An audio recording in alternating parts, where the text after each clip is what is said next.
청장께서는 심의위원 명단을 공개할 수 없다 이렇게 이야기하셨는데 지금까지 공개된 사례 없습니까?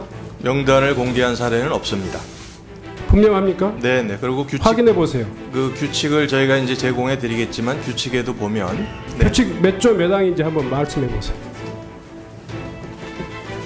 조항까지는 제가 확인해서 보고 드리겠습니다. 네. 수사심의위원회 관련 규칙 보면 어느 조항에도 지금 이 명단을 비공개로 한다 이 이야기 없어요.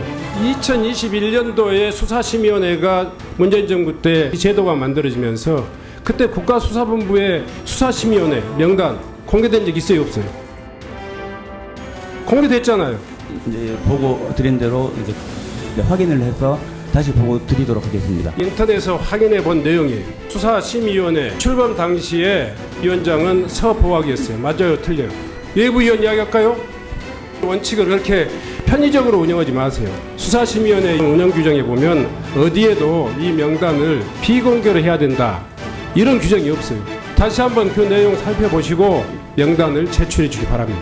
수심의 명단 공개는 애초에 21년 4월에 이 규정을 만들 때 자체가 저희는 기존에 이제 이런 규정을 가지고 있었던 검찰이나 이쪽을 차용해서 이 규칙을 만들면서 이 심의는 비공개로 한다는 여기에 심의위원들의 명단이라든지 이런 건 당연히 비공개로 한다고 그렇게 저희는 이제 준비를 했던 건데 지금 이런 지적들이 있으시기 때문에 향후에 사실은 이게 저희는 좀 보완하겠다는 계획을 가지고 있고요.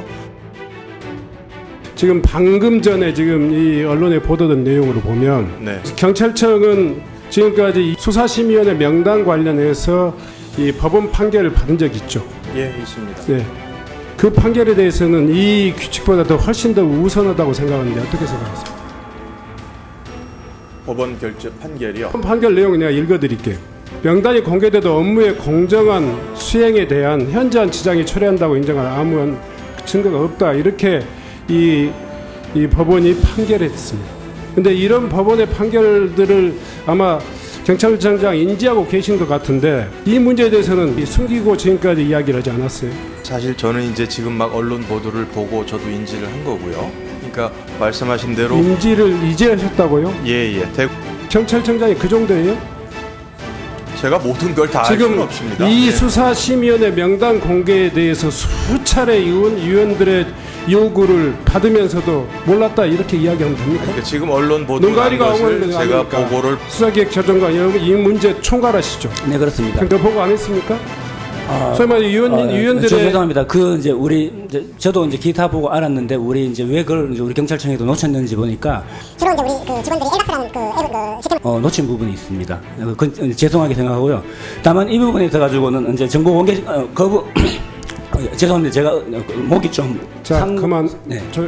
중단해 주세요. 그 주장 들으려고 지금 이야기하지 않았습니다. 수사기획조정관이 이 문제를 전담하고 계시는 분이고 판결에 대해서 그것도 최근 판결입니다. 또 진행되고 있는 판결입니다.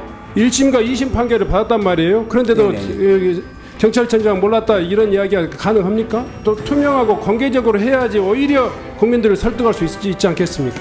그 부분은 죄송하게 생각합니다. 그런데 이런 법원의 판결조차를 숨겨가면서 수사심의위원회 명단을 계속적으로 그게 사건 진실에 그렇게 중요한 문제입니까?